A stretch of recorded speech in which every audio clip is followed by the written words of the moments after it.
Good morning and good evening, everyone. Welcome to this tutorial on Apache Spark MLlib, which is one of the important components used by developers or users for building their machine learning algorithms. Now here in this tutorial, we will learn about what is Spark MLlib, what is machine learning, about machine learning algorithms. You have Spark MLlib tools and different data types that it supports, machine learning pipelines, machine learning library algorithms, and then we can have a quick demo on Spark MLlib use case. Now, when we talk about Spark MLlib, of different components in Spark such as Spark Streaming, RDDs, your data frames or data sets, you have Spark MLlib, which stands for Machine Learning Library in Spark. The goal of this library is to make practical machine learning scalable and easy to implement. Now, when we talk about MLlib, this is Spark's machine learning library, and basically it provides tools such as ML algorithms, which include common learning algorithms such as classification, regression, clustering, and collaborative filtering. It also gives you featureization, that is feature extraction, transformation, dimensionality reduction, and selection. You have pipelines, that is tools for constructing, evaluating, and tuning ML pipelines. It has the features for persistence, that is saving and load algorithms, models, and pipelines. And then you also have utilities for your linear algebra, statistics, data handling, etc. So when you talk about your MLlib, it has a data frame based API, which is a primary API. Now, as of Spark 2 onwards, the RDD based API, that is in the Spark MLlib package, entered a maintenance mode, and your primary machine learning API for Spark now is data frame based API, that is spark.ml. We'll learn about that. Now, when you talk about machine learning and Spark's MLlib, it basically works on data which is collected. It can process the data, that is, you can build your machine learning algorithms using Spark MLlib. It also helps you in building data models, which can then be used for further processing. So before we understand about Spark MLlib and its features and its capabilities, it will be good to learn about what is machine learning. Now, machine learning is the science of training computers to learn from data and perform specific tasks without being explicitly programmed. And when I say training computers, it is basically training computers or making your algorithms learn by themselves based on the input which is provided. You have a lot of use cases for machine learning. Recently, I have been working in autonomous driving space, and again, there is a lot of usage of machine learning algorithms, especially in driver assistance systems, object classification, or even autonomous driving. You have various use cases where think about your mailbox, where you receive emails and they are automatically filtered and pushed into a spam folder. Now, how does that happen? So there is a machine learning algorithm running in the background which looks at the content of the data, probably looks at some words or patterns and identifies your mail as a spam. Take an example of Google search, where you would want to search something and your auto-complete feature allows you to complete what you would want to search for and then helps you in finding something. Other companies can be something like LinkedIn, where you have data-driven services based on the connections a particular user has, based on the postings a user has done. You could have recommendations based on courses or job openings and so on. And this is happening based on recommendation systems, which are also a form of machine learning algorithms. So when you talk about your machine learning, you have to have human intervention. So you would have data which might be accumulated. Now that might be batch data, that might be streaming data, and your algorithms or computer or system has to learn from the past data, and then it should be able to predict the output. Now, when we talk about analytics, there are different kinds of analytics. You have prescriptive analytics, descriptive analytics, you have statistical analytics, you have preemptive analytics, and you have predictive analytics. And in various scenarios, machine learning plays a very important role. It's an important branch of artificial intelligence. Now, when you talk about machine learning algorithms, they can be classified mainly into three main categories. You have supervised learning based algorithms, that is, algorithms which depend on labeled data or data which has response based on the features and which makes it easier to predict the output. Now, you might also have unsupervised learning algorithms that do not have labeled data or do not have responses. So they have unlabeled data and it is used to discover patterns from the data. You could also have reinforcement based algorithms, and in reinforcement learning algorithms, an agent receives a reward in the next time step to evaluate its previous action. So these are three main categories of your machine learning algorithms. Now, if we would want to learn more on supervised learning, look at the image here which says label data of dogs and cats. And if this is the kind of data which is fed into your algorithm, we'd process the data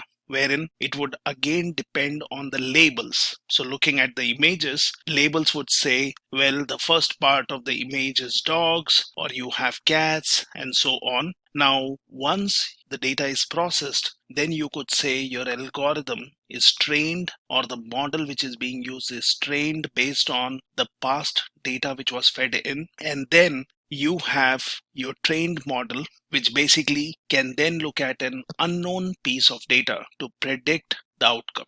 So you could be working on labeled data, training your model, and then basically the same model can be tested against a data which does not have a label, but your algorithm would be able to successfully classify or identify the object. Now, when you talk about supervised learning, it is classified into regression and classification. So you have various different techniques. You have linear regression, you have logistic regression, you have decision tree, random forest, support vector machines, k nearest neighbors, naive Bayes, and so on. So when you talk about these, one of the primary criteria of choosing supervised learning depends on the data what you have and whether that data has label or no. Plus it also depends on what is the kind of output which is expected. And based on that, one, which is a data scientist or a developer, would choose if he or she would go with linear regression or logistic regression, decision tree, or anything else. When you talk about unsupervised learning, now this is where your data is still fed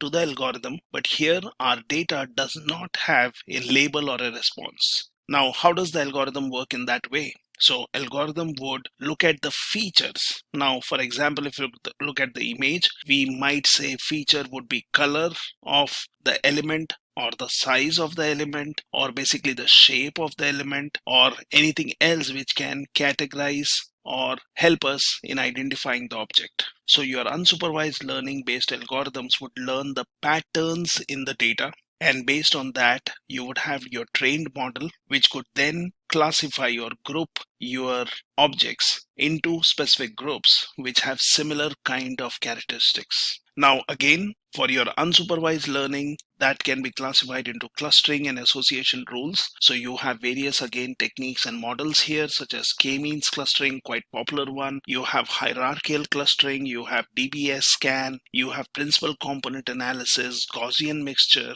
and hidden Markov process. If you talk about reinforcement learning, so in reinforcement learning, it basically has to interpret the shape. Now, when we talk about reinforcement learning, as I said, an agent is provided a reward to identify a particular pattern. Then you could have your trained model, which basically would identify the element based on the shape or any other pattern.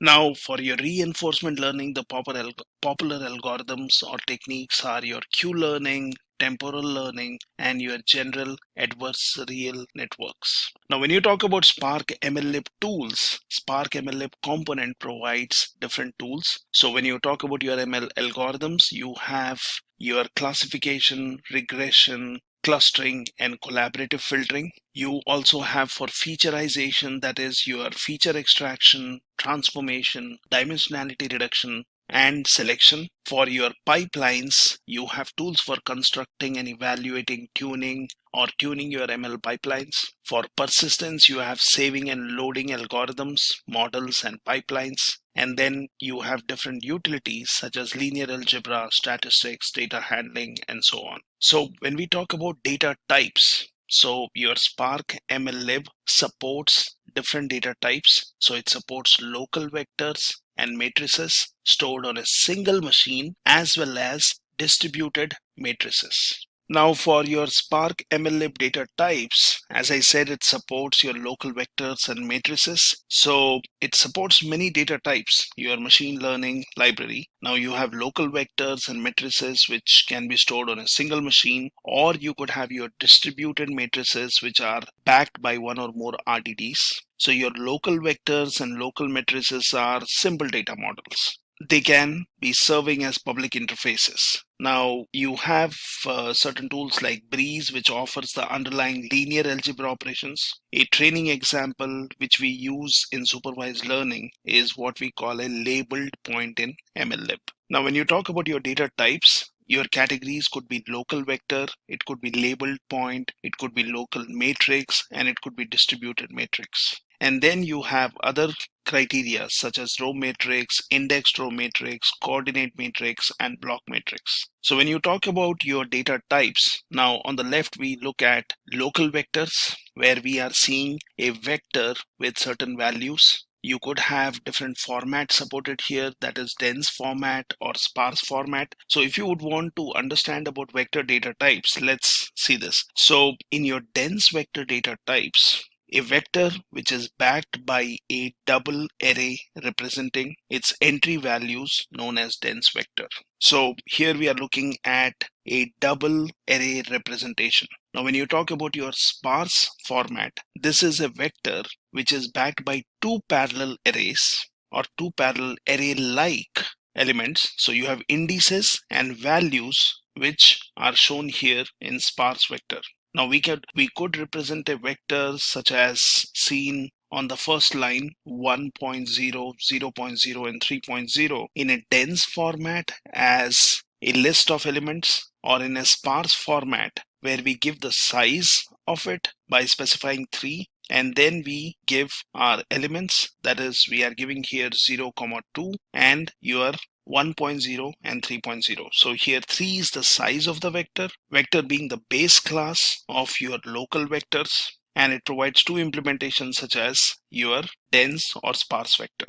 Now we can basically create these dense vectors using Spark's MLlib package, that is linear algebra, which then supports your vector and your dense vectors for both the formats. We would have to import also some packages like scala.collection immutable vector or mllib.linearalgebra.vector. We'll talk about that later again in detail. When you talk about your labeled point data types, whether you're talking about dense or sparse, which is associated with a label or a response. So a labeled point is a local vector which could be of any of these types such as dense and sparse, which is associated with a label or a response. So basically when we talk about your supervised learning algorithms, they use labeled points, right? Because supervised learning algorithms depend on labels. Now here we use a double to store a label. Therefore we can use label points in both regression as well as classification.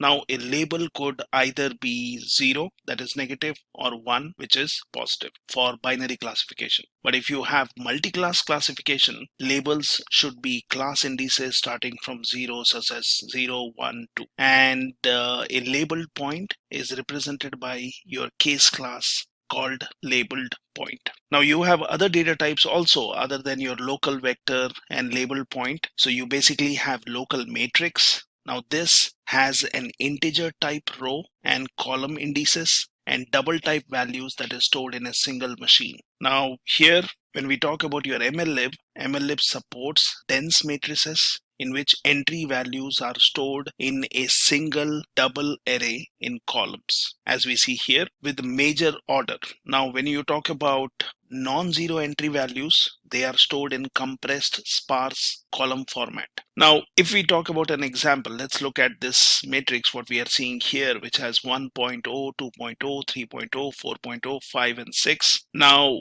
your one-dimensional array is represented in the form of matrix which has a size of 3 into 2. Here matrix or matrix is the base class of local matrix. It provides again two implementations. You can have a dense matrix and sparse matrix. And to create local matrices, we can use different factory methods implemented in matrices. Now, when you talk about your distributed matrix, that has a long typed row and column indices and double typed values. So this is when you would have your distributed matrix stored distributively in one or more RDDs. It is actually very important to choose the right format to store large and distributed matrices. So converting a distributed matrix to a different format can lead or can need a global shuffle, which is quite expensive. So there are four types of distributed matrices. So you have a row matrix in Spark MLlib, which is a row-oriented distributed matrix without having any meaningful row indices. You can say it is mainly dependent on RDD of its rows, where each row is like a local vector.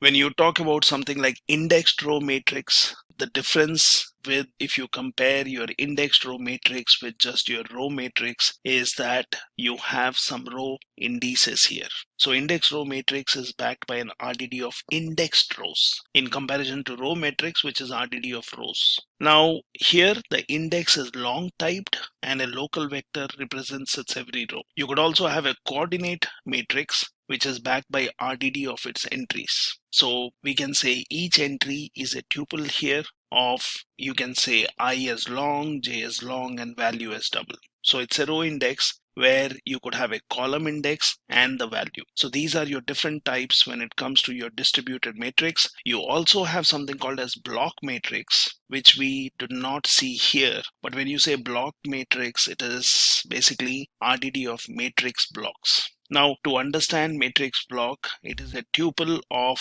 int, matrix. So to understand these different data types, we can look at some examples and then it would be more clear in understanding different data types which your MLlib supports. When we talk about your MLlib basic statistics, now just looking at an example here, MLlib provides summary statistics for RDD, that is basically a vector, through the function callstats available in statistics packages. So we could be using, say, PySpark to work on MLlib. So you have pyspark.mllib.stat and you could import statistics. You could have your Spark context initialized. You could have your RDD of vectors. And then you could compute column summary statistics using your callstats on your RDD. So here we say summary equals statistics.callstats on mat, and then we could print the mean, variance, or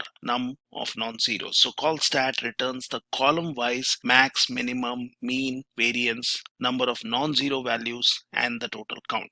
Now this is just a simple example of using your MLlib and the statistics package. If you look further, and if we look at this example where we say MLlib can perform correlation between two series of data, again using your statistics package. Now in this example, we see we are using the PySpark MLlib stat where we import the statistics package. We would define our Spark context. We would then have our series. Now, when we say series X and series Y, we are talking about two series on which we would want to perform correlation. So you have a series and the other series must have the same number of partitions and cardinality as your series X. Now you could be computing the correlation using Pearson's method. You could enter Spearman for Spearman's method, and if a method is not specified, Pearson's method will be used by default. So here we are saying print statistics.correlation, that is CORR, on these two series, and the method which we specify is Pearson.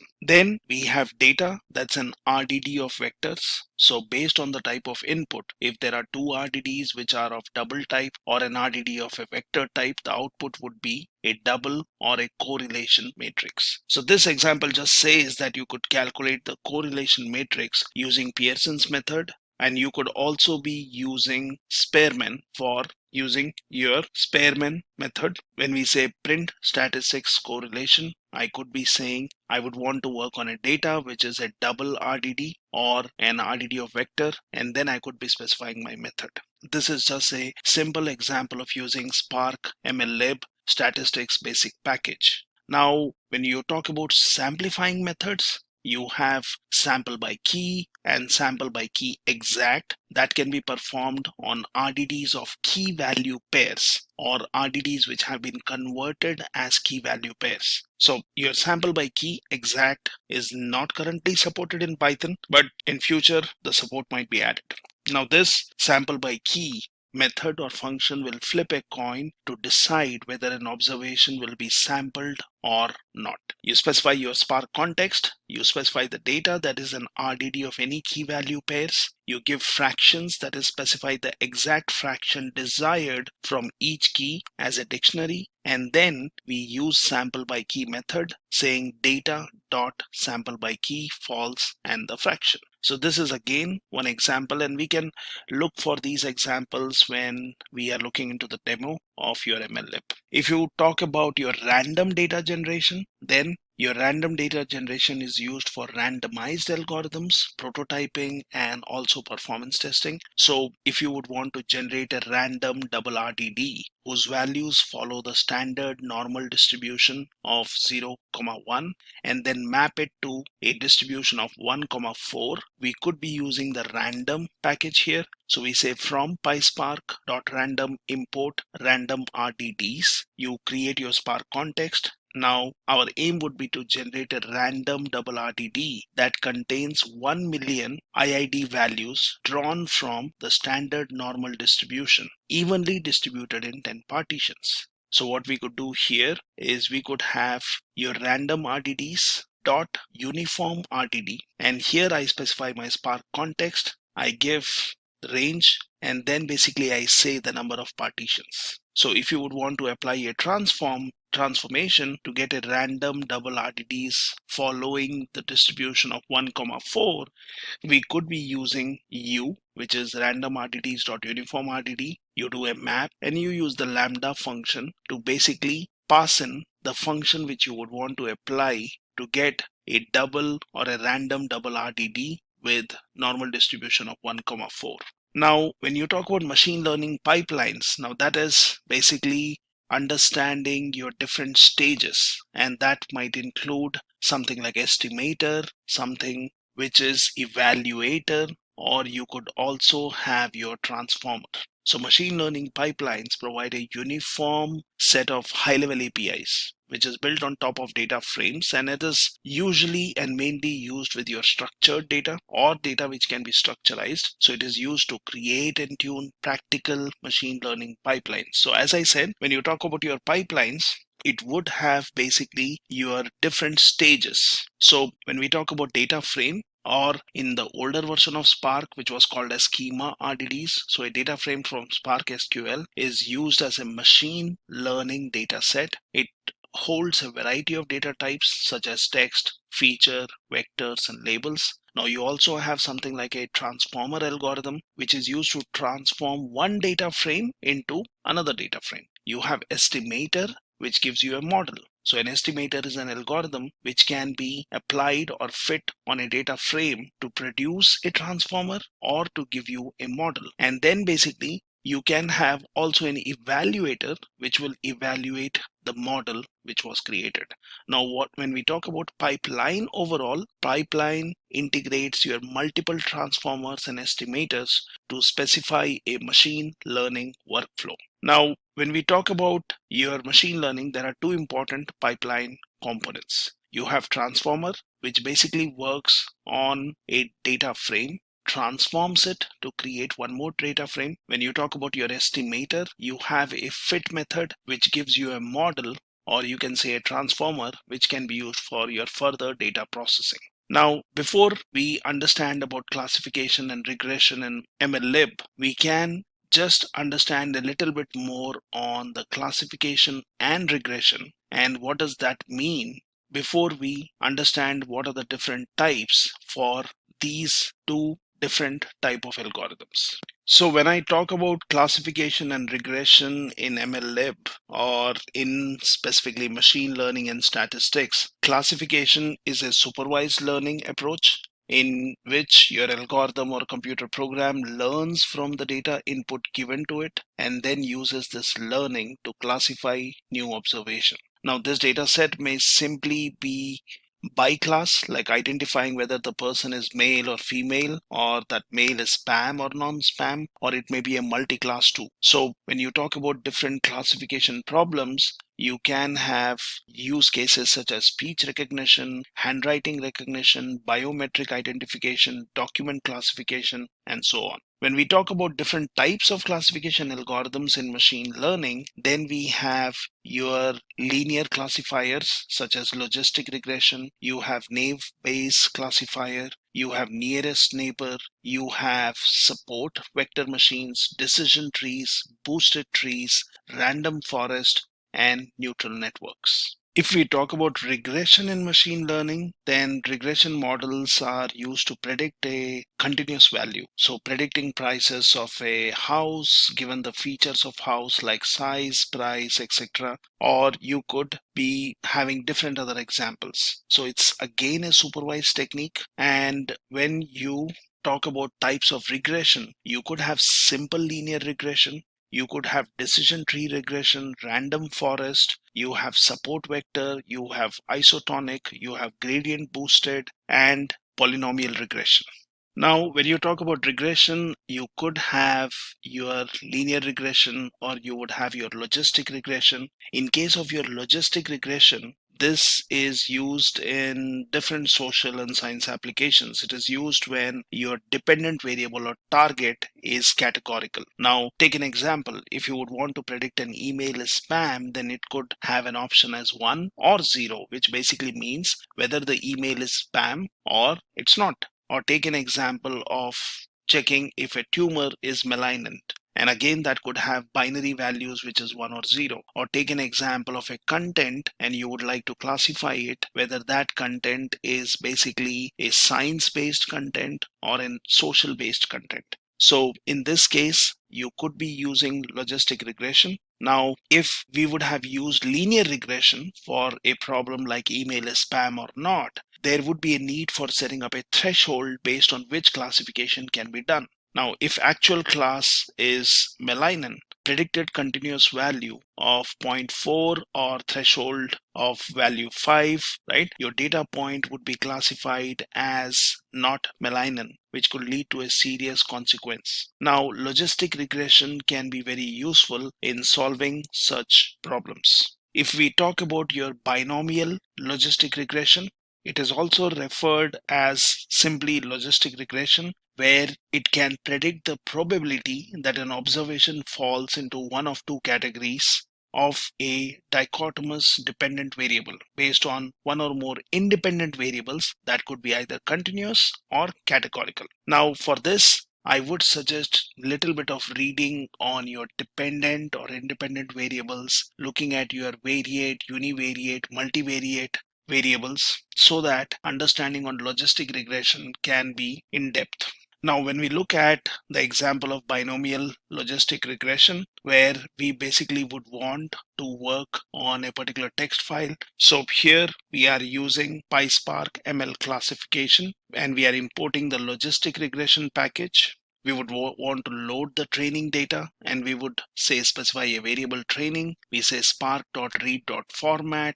We basically give a format and we load a text file. Now on that, what we would want to do is we want to use the binomial logistic regression. So here I say LR logistic regression, wherein you specify the maximum number of iterations, the parameters which you would want to pass, and elastic net parameters. You would want to fit the model. So you say LR model, and then you would want to do a lr.fit on the training data set. Now you could print the coefficients and intercepts for logistic regression using print and using string method str, and here you would be working on model.coefficients. We could also use multinomial family for binary classification. As shown here, you could fit the model on the training data set and finally print the coefficients and intercepts for logistic regression with multinomial family. When we talk about clustering in MLlib, then your MLlib supports following clustering algorithms such as your Gaussian mixture, latent Dirichlet allocation, bisecting k-means, and k-means clustering. So for k-means clustering, you could also be referring to,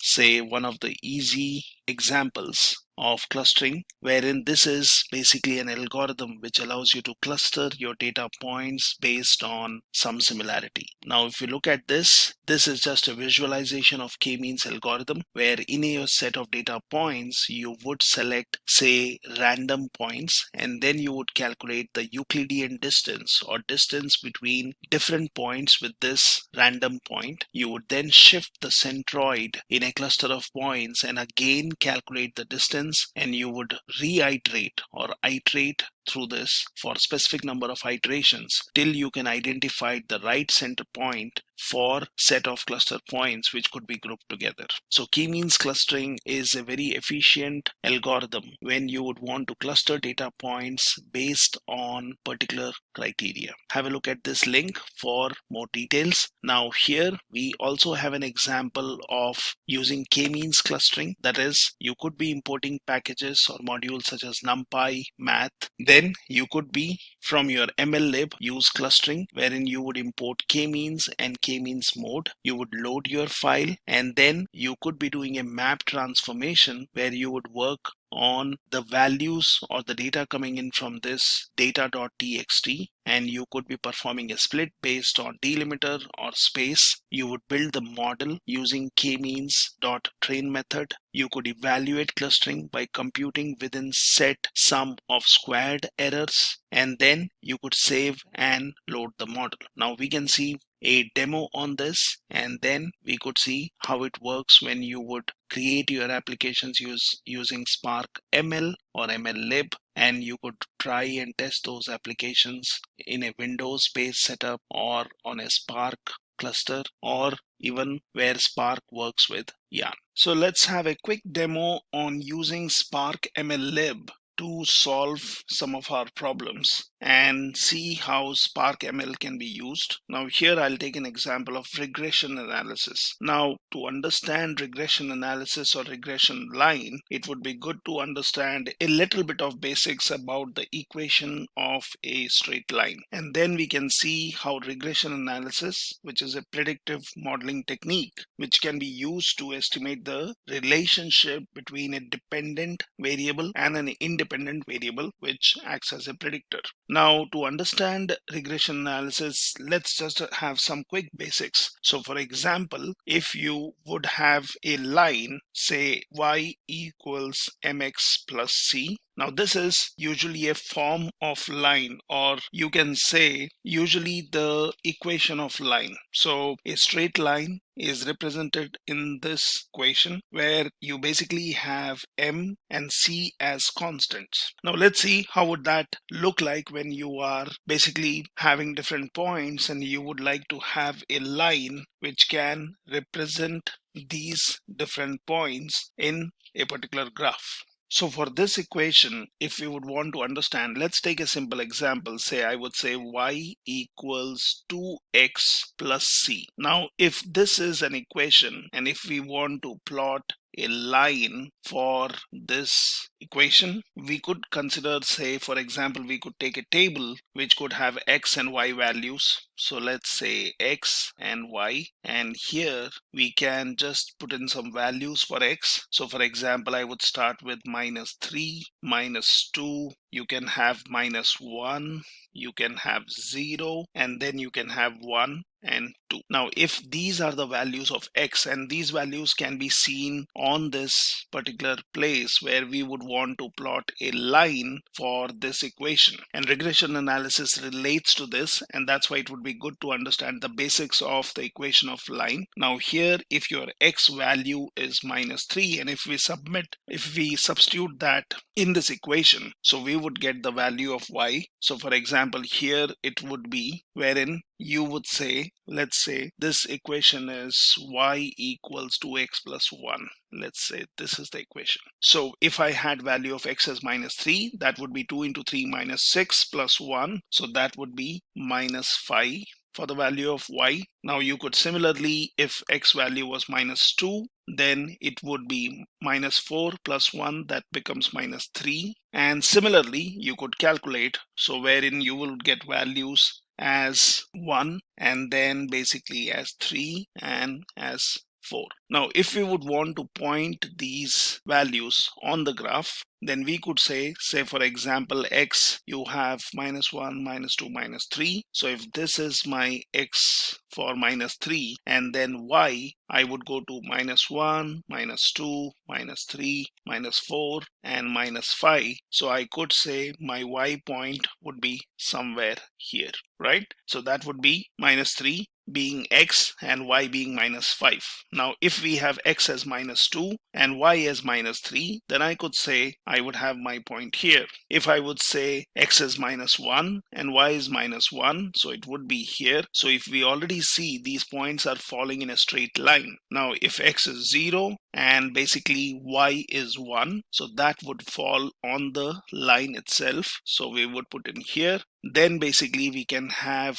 x value as 1 and y value as 3, so somewhere approximately here. And then you have the value of x value as 2 and then basically y value as 4, which would come somewhere here. So if I would join all these points, sorry for the curve, but then this would be a straight line.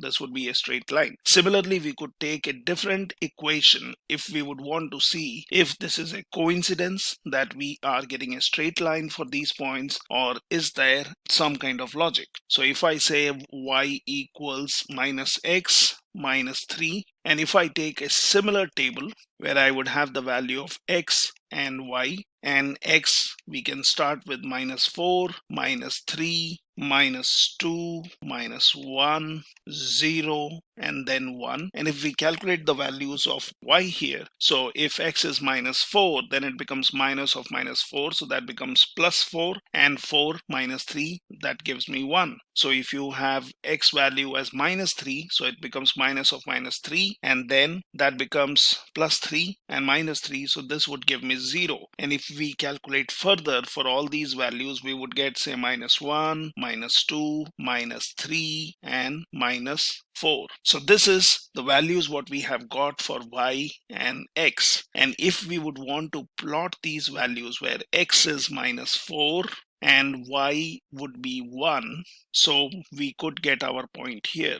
If x would be -3 and then y would be 0, we would have a point here. If we have x as -2 and y as -1, so it would be here. Similarly, x as -2 we have done, and then we have -2 and -1. And then we could say, for example, if x value was -1, y value would be -2, and so on. If x is 0, y would be -3. So if we basically plot a line joining these points, approximately it would give me a straight line. Now here, this is how your equation of a straight line is following a form of y equals mx plus c, where your c and m are constant, and here we say m is a gradient, and I'll explain what is gradient, and your y is an intercept, and your c is a constant. Now if we look at these numbers and if we look at these lines, we can also see that whenever a value of x is increased by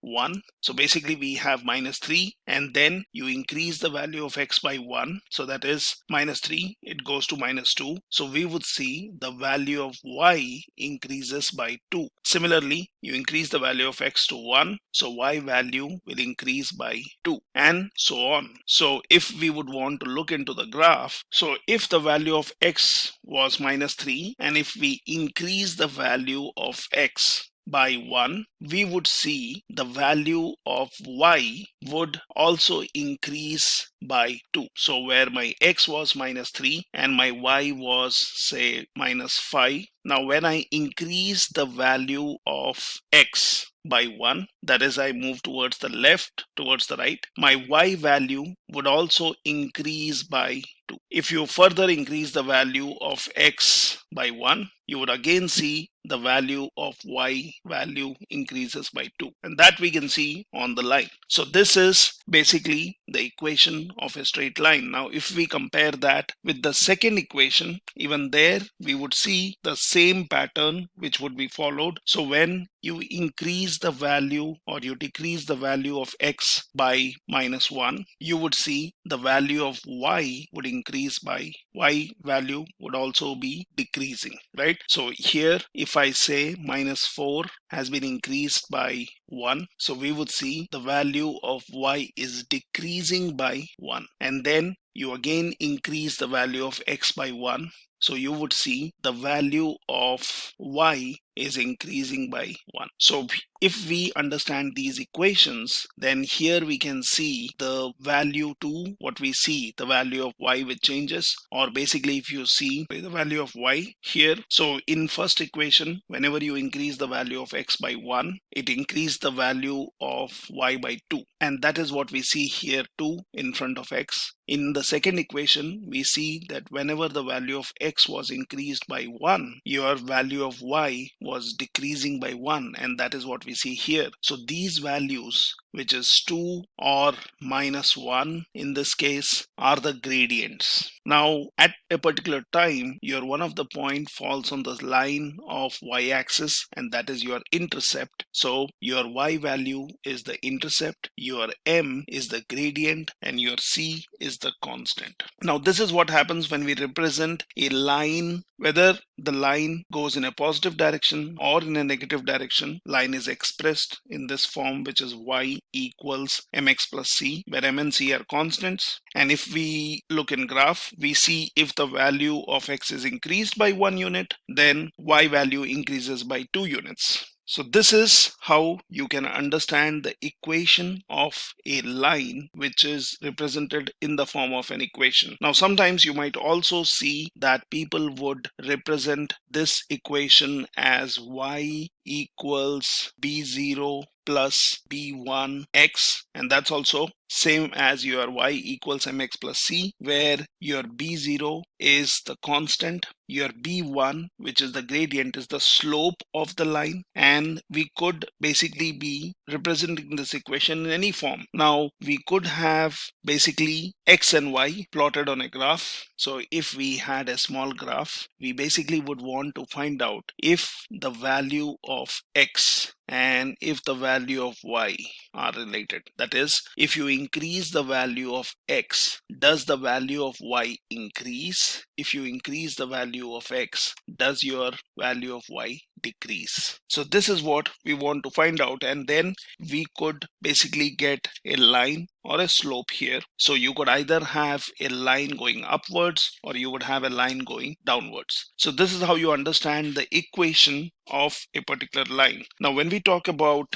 real-time scenarios and when we talk about regression analysis, so if you have set of points which you need to work upon, if you have set of points, so basically finding a line that connects all the points possible is what you mean by regression analysis. So this line which connects all the points or all the possible points is called your regression line. Now this is calculated based on a least squares method, and we also need to minimize the estimated and actual value. So there are other points which do not fall on these lines, such as this or such as this, and these are called your residual points. Let's take a simple example to understand this. So for example, if I have x-axis, which is the height of a father, and y-axis is the son's height. Now we would want to find out if a change in father's height affects the son's height. So as we see the values of father's height plotted over x-axis, we could see or find out if that would basically relate to a son's height increasing or decreasing. So that could be represented in the form of your y equals mx plus c. Now if both of them increase, that is as the value of x is seen increasing, you see the value of y also increases, then that's a positive relationship. If the value of x increases, but y decreases while x is increasing, now that is a negative relationship which would see a line going downwards. So your regression line or your regression analysis is about finding the relationship between dependent and independent variables. So let's look at this one. Now, when you talk about your regression analysis, it's a predictive modeling technique. It estimates the relationship between a dependent variable, that is, in our case, we were saying whatever is on x-axis, and in an independent variable, which is on the y-axis. So x variable can increase its value as much as it wants. So far, an arbitrary value of x. We are predicting value of y. Now, prediction is done using regression.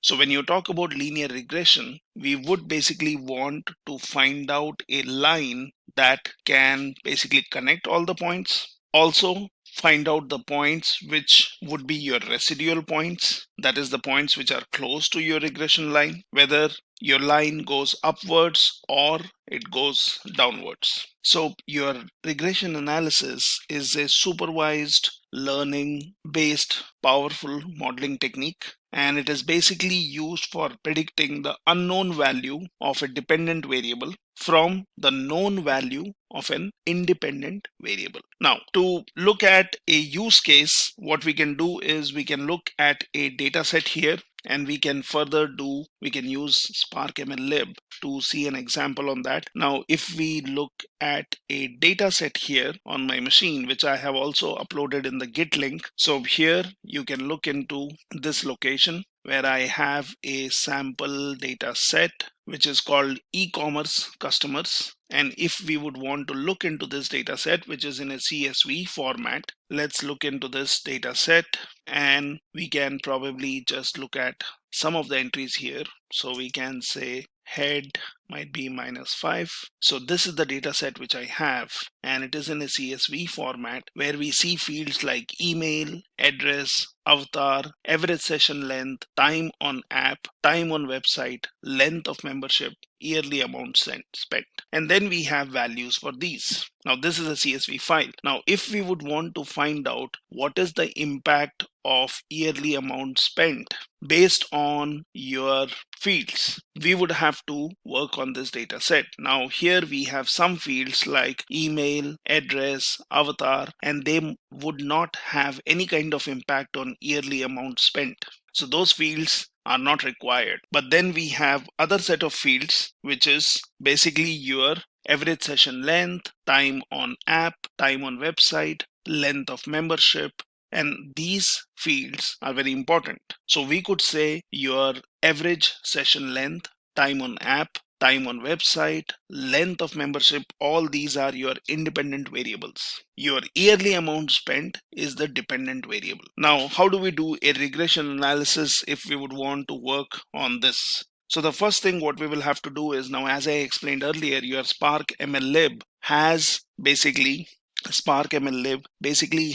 set of libraries and functions which can be used for your machine learning algorithms. So first, let's go to Spark, that is start Spark, and then import some packages. Now here in my machine, if we look in here, we have my Spark already set up. So let me see this. So here, if you see, I have a master and a worker running. And if I look at my second machine, I have a worker running. So I have a Spark standalone cluster, which has 2 worker nodes and 1 master, which we can also see from the UI. Now, to test an application, first you can do the interactive way. And if that works, and everything is fine, you can even build an application using an IDE like Eclipse or IntelliJ. So here I see I have 2 worker nodes. I have my Spark standalone cluster running. So let's come in here and let's go back to this machine. Well, my Spark is already running, so I can just say Spark shell. Now there are other settings also which makes my Spark works with the standalone, but that's not the point here we are discussing. So we would like to do a regression analysis on this data set which has information about fields which can basically affect the dependent variable, which is yearly amount spent. As I was showing, we have average session length, time on app, time on website, and length of membership, which are the independent variables. So how do we work on this problem? So first thing is, let's import some packages which has these classes which will be used. So I will import one of these one by one, all of these packages. So import where we have your org, Apache, Spark, and that gives me a error here because I had a typo. So this is fine. So I import the package which is going for ML evaluation regression evaluator. Similarly, I'll go for linear regression. That's what we want to do here. Then let's import some more packages and we will go for log4j also. This would be good if you are building an application using an IDE, but we can just import the packages. Then we have a feature transformer, which is vector assembler. I'll show you the link where you can read more about it. And then we have vectors, because when you talk about machine learning, it would like to take the data as input in the form of vectors. So these are some of the packages which we have imported. Now what we need to do is we need to get that data set which we can create a data frame from. So here the path for my data set is this one. So this is the data set I'm interested in. So let me take this one, which is e-commerce customers.csv. Let's come here, and what we want to do is we want to just paste it here. I will use it, and what we can do is we can basically create a data frame out of it using this statement. Let's copy this, and here let's go into our Spark shell. Now what I'll do is I have imported the relevant packages. So I will say this is my file. So I'll say file : / home hdu, and that's the path where I have my CSV file which I just showed you. So what we are doing is we are doing a spark.read.option. We are using header as true because we want the first row of that data set to be considered as the headings. We have option as infer schema. We say format as CSV, and then we are loading the file. Now this should basically create a data frame out of this file, which we can easily use to work on the regression problem what we have here. So let's just wait till it creates a data frame. We can always assign that data frame to a different variable. So let's do that by doing this. So we know we have created a data frame here. It shows me in the last line, org Apache Spark SQL data frame. So now I will assign this data to e-commerce data frame. You can always do a ecom df.show to see what does your data frame contain, and it shows me the values which we had in CSV are now transformed and existing in the form of a data frame, where we have fields such as average session length, time on app, time on website, and length of membership, which are basically your independent variables. And you have yearly amount spent, which is dependent variable.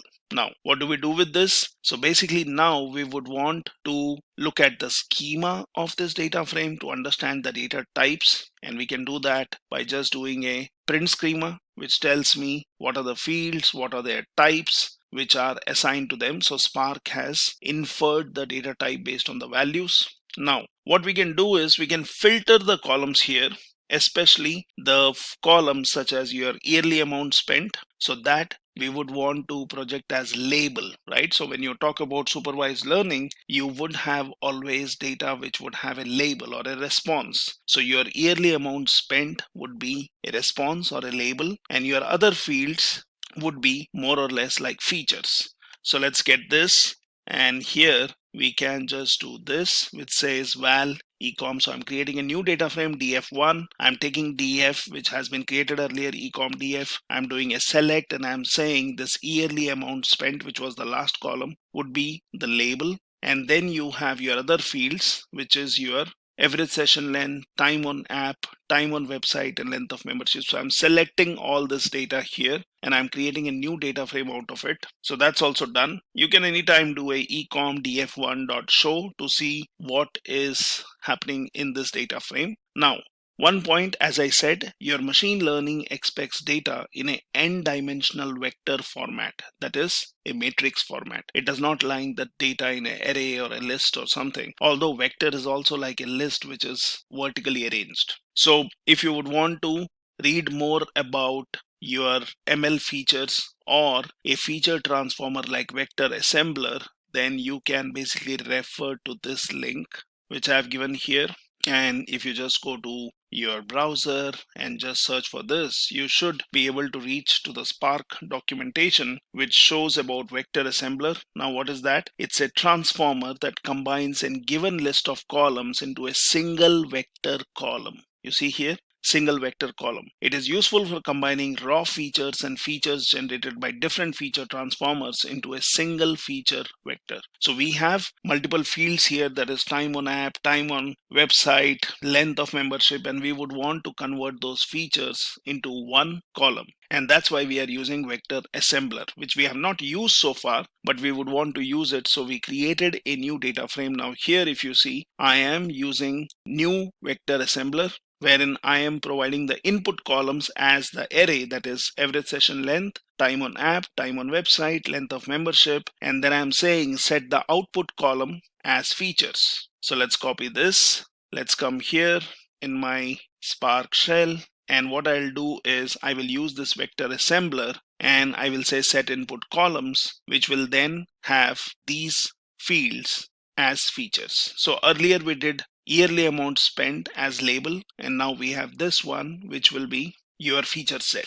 So now we have the data frame ecom df1. We have also the assembler which should have the values in the form of a vector, wherein the heading of that would be features. Now we have done this. Let me just close this window. And now once we have used our vector assembler, we can basically create a new data frame based on assembler, which will transform your first data frame which had labels, and then you are also using the features. So let's copy this, and I just want to avoid some time in typing all this and avoid any kind of manual errors. So here we are working on this assembler which we created in the first step, and then we are doing a transform using the first one, and we are selecting label and features all together now. So this is done. It has created a vector. Now if you would want, this is a vector, if you would want and you would do something like this, it shows me the label and it shows me the features. Now all the features are in one column, which is basically the three fields which we have combined together. Now we have done so far. We can do a show. Now we can create an object of linear regression. So this is where we are then moving towards machine learning, where we want to use the linear regression here, an algorithm which is already existing. We just need to use it. So I'm creating an object with this linear regression. Then I can use the fit method on my data frame. That is what we created here, which is ecom df2. So I'm using a new variable called LR model. I will use this object of linear regression, and then I'll use the fit method. So I'm doing this, and this basically is implementing the least squares method. As I said, when you talk about your regression, which internally uses the least squares. So this is also done. Now we have the model, and basically what we can do is we can extract information such as coefficients and intercepts, etc. That is your gradient coefficients and so on. So we can just go in here and we can try in this. This basically gives me the coefficients and intercept, which will make obviously more meaning to the data scientists who are looking for the coefficient values and the intercept values. Now further, we can also look at the summary based on this model, and we can do that by doing this training summary. We have the model, right, which shows the linear regression training summary. That's what we have in training summary, and we can print out how many iterations were done or the total number of iterations, which should show me 1, and that's perfectly fine. And then I can also print the objective history training summary in the form of a list. So that's also done. And finally, we can also list down our residuals, that is the points which are not on the line, which are far from the line. And one of the main things as a part of linear regression is that you would want to reduce the distance as much as possible. So this is list of my residuals. So this is a simple example of using your linear regression where we worked on a pretty much structured file, that is CSV, and this will give us information on your residuals, your gradients, your coefficients, and basically if we had a plotting integrated utility or software, we could have also seen this on a graph. So this is your linear regression and a simple demo on usage of MLlib. Further to this, if you would want to test or try this application, you can always refer to the GitHub link where I have given the sample data set, the code, and also some more applications. So you can look into this path, which is the Git link with my name here. And here you can be looking into Spark applications and setup. You can look into the Spark MLlib folder where I have given you the sample data set here, which is e-commerce customers, which I was using for this demonstration of using regression and linear regression. And you can also look into this linear regression document, which has the sample code which we just now executed. Now for the application which we ran from an interactive shell, obviously we can go to the Spark UI, and here we can look for our application if we would want to look at the DAG and what it did. So here is my application. You can click on this. I can click on application detail UI, and which shows me that from the time we loaded data into data frame, wherein we created a data frame, what was the stage, what was the job number, we were doing a load, and it shows me what were the steps in the DAG. You can go further and you can look at all the show commands what you did, where you were trying to see what is there in the data frame, and even towards the end where you have show or you have count at linear regression or sum at linear regression metrics. So we can always see these steps. How many stages did it take? How many tasks were running? And basically DAG, which will give you more information on what happened on your application. You can always look at different stages. You can look at the storage if there was any caching done. You can look at environment variables, executors which were used for this particular application and the steps it had. And we can also look at the SQL tab, which basically shows up when you are using Spark SQL and data frames. And we can look at the queries which were completed.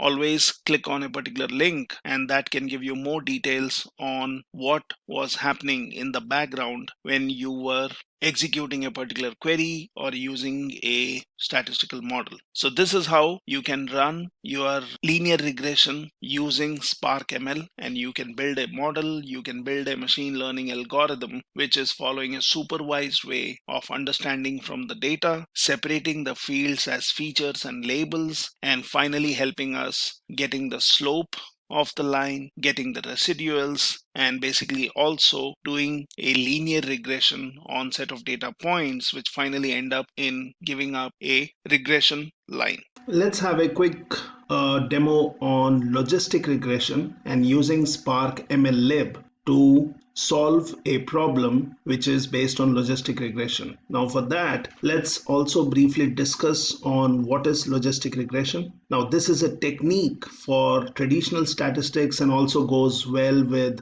machine learning, mainly to solve your classification problems. Now here outcome, that is the outcome variable or result, is binary. It could be 1 or 0, it could be true or false, it could be yes or no based on predictor variable. It's same as linear regression, but instead it predicts whether something is true or false instead of predicting something continuous like what we saw in linear regression. Now instead of fitting data into a straight line, it fits points into an S-shaped logistic function or an S-shaped curve. Now this S-shaped logistic function is called your sigmoid function. So you can search for sigmoid function in Google, and that could give you more information on how this function works. Now it also depends on a threshold value which we would set. Now below which we would basically have a probability of say 0, and above which we would have a probability of 1. So based on the threshold value which is set, we decide the output from this sigmoid function. So logistic regression is usually used for classification. It can work with continuous data or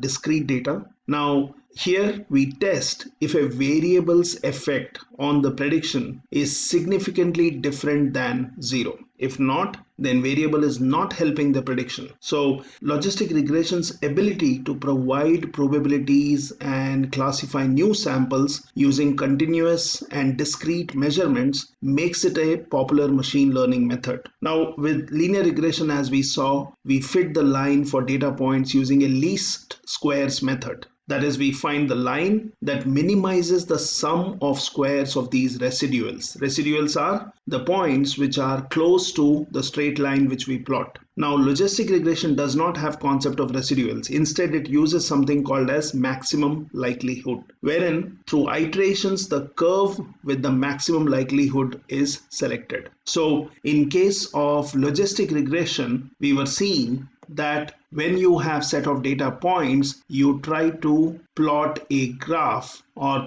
try to plot a straight line, which would be to have all the data points or maximum data points which would fall on that particular line. And that's how you find out the slope. In case of logistic regression, as I said, we would want to find out the probability of a result either being yes or no, or being true or false. So here the graph would look something like this. So it's a S-shaped curve where you would also have a threshold defined, and below which you could say that it would be, say, 0, and above which the data points would classify as 1, or below which the data points would classify as false, and above which they would classify as true. So that is the whole gist of your logistic regression. Now, how do we solve logistic regression? So MLlib also comes with different packages which can be used. So here we will try to solve a problem wherein the statement is you would want to predict a customer if a customer would be bankrupt or no. Now, this is probably for a bank which would want to identify if the customer is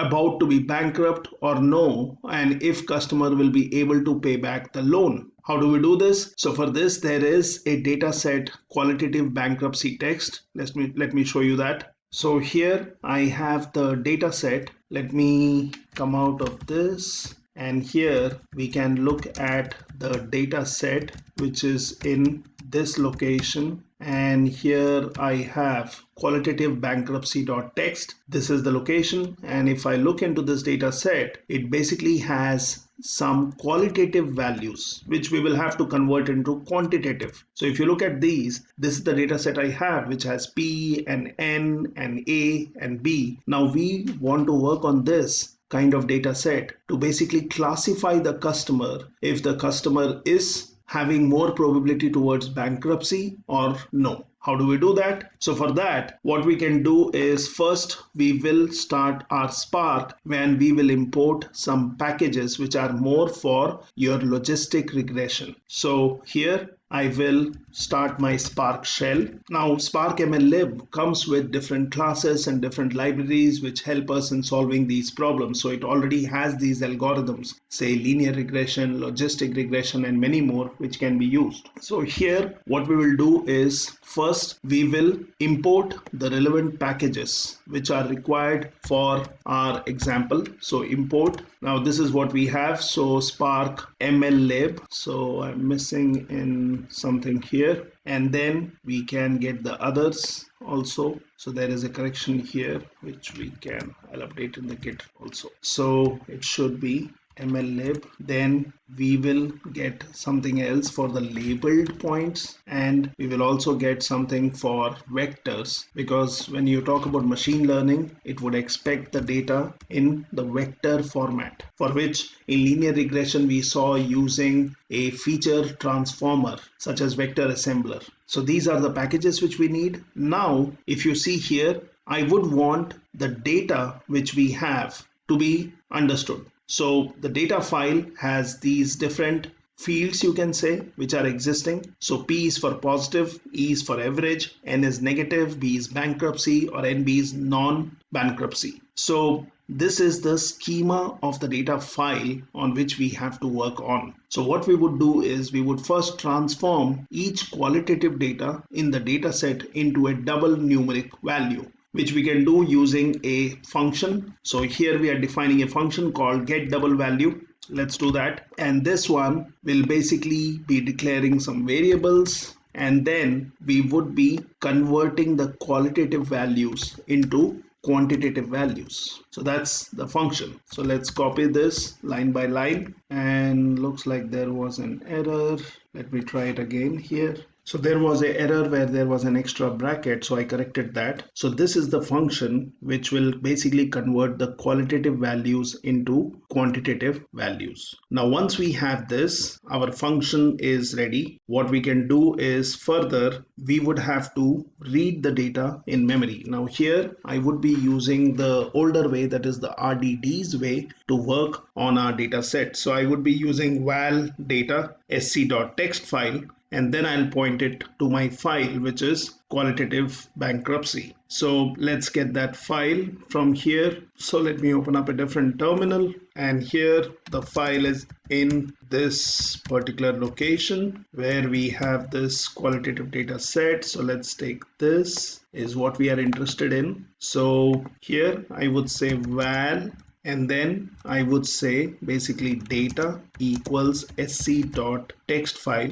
So using the text file method of Spark context, and here I would say file home htu, and that's my path of the file. So let's create an RDD of this particular file. Now once we have an RDD created, we can always see how much data we have here by just doing a data.count, and it shows me there are 258 rows which has these fields which we intend to convert into quantitative values using this function. Now once we are done with that, we need to prepare the data for logistic regression algorithm. So basically what we will do is we will do this where I will say parsed data. I will do a map transformation on my data wherein I want to split the data based on comma, and then I'm using the labeled point method wherein I'm using the function which we defined, which will basically then convert this data and convert the values into quantitative values. So let's do this, which says sparse data, doing the map transformation, splitting the data based on comma as the delimiter, using your labeled point wherein I'm using the function, and then basically I'm going to convert that into a vector. Now once that is done, it has created an RDD which is based on MLlib regression labeled point, which we have used here. Once that is done, we can even print the data to see what are the values now, which should show me that my data, which was with attributes like P, A, etc., has now been converted into the quantitative values which we can use for any kind of computation. Now once this is done, then you can split your data into training and test data set, which will be used to train our algorithm. So what we will do is we would do splits wherein we are converting this into a 60 and 40%. So let's do this. Once that is done, I could then have my training data, which will be at index position 0, and I will have my test data set, which will have at index position 1. Once this is done, then we need to train the model. So how do we train the model? Now this is where we use the logistic regression algorithm with LBFGS. We will take this and we will apply this on our training data. Now once this is done, we have a model which is based on logistic regression, which would work on our training data, which is 60% of our data set. Now once this is done, it has basically given me a model, logistic regression based model. Now here I need to evaluate the model on training examples and compute the training error. So I can take this wherein I am working on test data. So that is being applied a map transformation where we would want to see if my model is working fine. So let's get this here, and that's done fine. So our model looks fine. Now we can basically get the training errors based on this. And once this is done, you can print your training error out of what you have done in the previous step. So that gives me training error of 0.20, that is 20%. is the error. Now this is a simple example of logistic regression where we are basically reading data in memory. We are preparing the data to be used by logistic regression algorithm. We are then splitting our data into training and test. We are training our model and then we are evaluating our model on training examples and computing the training error. So this easily shows how we can use Spark MLlib to basically work on your problems such as linear regression or logistic regression. Now, since we have run the application, we can always come back here and we can look at our application which was launched using Spark Shell. We can look at application detail UI, which will show me what are the different steps we did when we were using Spark MLlib, and you can go into any one of these jobs and see what it has done. You can look at the DAG of the steps which were executed, which shows how we picked up the file, what kind of transformations we did, and finally how we got our resultant data. Now here, this is my Spark UI. If you would want to look at the code and the sample data set, you can find on the GitHub link in this particular place where you have Spark MLlib, where I've given you the documentation with the code. I've also given you the sample document, which sample data which can be used, and a notepad file which also has the code wherein there is one correction in our function which can be changed. So thank you and keep learning. Hi there, if you like this video, subscribe to the Simplilearn YouTube channel and click here to watch similar videos. To nerd up and get certified, click here.